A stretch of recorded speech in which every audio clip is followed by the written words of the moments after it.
Hey, what's going on? Welcome to the channel, Dream It, Make It. Today we are talking about 5 tips that is gonna make your barbecue better in 2024. All right, so we are talking about the 5 tips that is gonna make the barbecue better in 2024. And I actually have a bonus tip at the very end. You don't wanna miss that tip because it is actually something that can make or break your barbecue. All right, so tip number 1 is make more barbecue. It's that simple.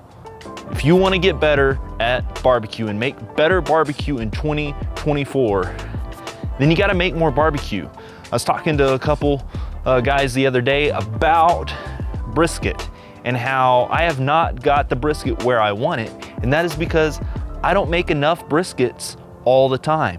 I make like a brisket every 4 months, to be honest with you, and that's not enough brisket to be mastering a brisket.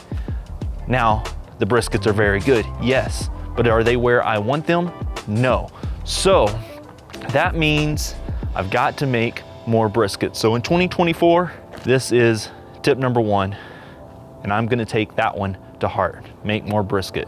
You hear that, babe? I'm going to the store. I'm gonna buy some more briskets, and we're gonna eat brisket a lot this year. We'll see if she actually watches my videos or not. Tip number 2. Now this is a pretty common tip that you hear quite a bit, but it is super important. And that is when you are making barbecue and you are trying to improve your barbecue, each time you do something, don't make 1,000 changes to the one thing that you're cooking. If you are cooking ribs and you're trying to perfect the ribs and you're trying to figure out the best flavor profile in your ribs, don't change the wood type, the seasoning, what you wrap it with, when you wrap it, if you wrap it or don't wrap it. Don't change all the things at once.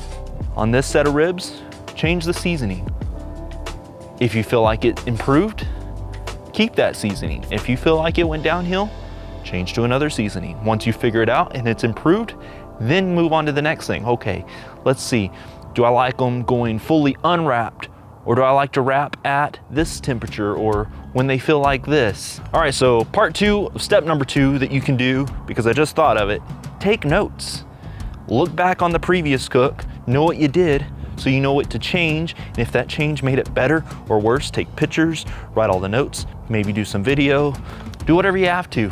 Get a notebook, use your phone, do whatever you have to, just make sure you take some notes. Tip number 3, treat every smoker different if you got more than one smoker. I have a pellet, I have a drum, I have an offset. Out of those 3 smokers, when I'm cooking something, typically it's done differently on every smoker and what temps I'm cooking at, starting off at, finishing at. Like, let's say the pellet smoker. On the pellet smoker, I put on all the meat or anything that I'm cooking prior to starting it up. On my offset, I do not do that. And that may change. I'm gonna do some experiments, but right now, I don't put my meat on before I start up the fire on the offset. In the drum smoker, I cook things typically higher than what I cook on the offset or on the pellet smoker, because if you cook too low on the smoker, on the drum smoker, you can get some bitter flavors in. Nobody wants some bitter flavors in their barbecue. So treat every smoker that you have differently. Step number 4 is to learn your smoker.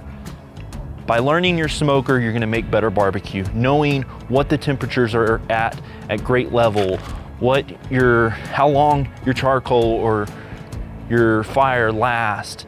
Knowing these things, knowing when to add the next log on the offset, knowing when to wrap on that specific smoker. Again, back to know each smoker and what they do differently.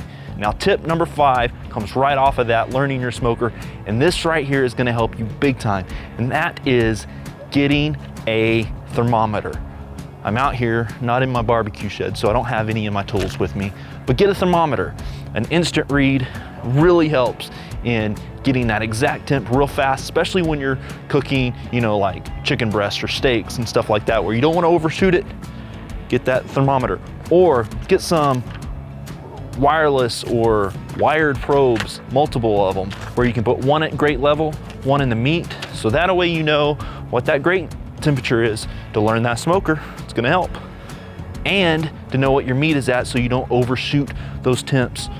And if you're cooking on a pellet smoker, having a temperature probe in that pellet smoker to know if the temperature dies off in the middle of the night, you can wake up and go add some pellets. So thermometers are very beneficial in cooking. I love Inkbird. I'll leave some links down below to all of the thermometers that I use and love. I won't suggest anything to you that I don't love, and all of these are awesome. It's cold out here, by the way, so if you hear like some shaking in my voice, that's because I should have thrown on a hoodie. Bonus tip, here it is. This is the tip right here. Buy good meat. I went to the store the other day to get some ribs, and guess what? The store had lots and lots of ribs. I left that store with none of them because none of them had any type of marbling in them or good fat content. They just looked like they were gonna turn out okay. And I'm not okay with okay food. If I'm gonna take the time to cook this, especially when the one pack of ribs costs as much as I could go get 2 things of ribs with much better marbling in those ribs, which video is coming soon on those ribs.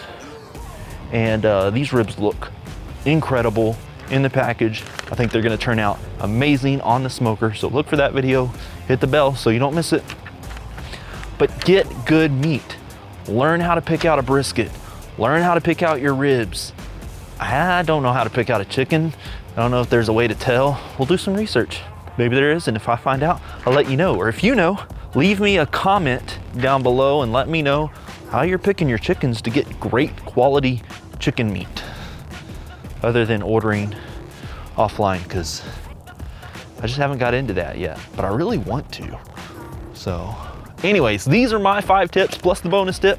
If you found this video helpful, hit the like, subscribe, hit that bell over there, and get outside and make some crazy good barbecue.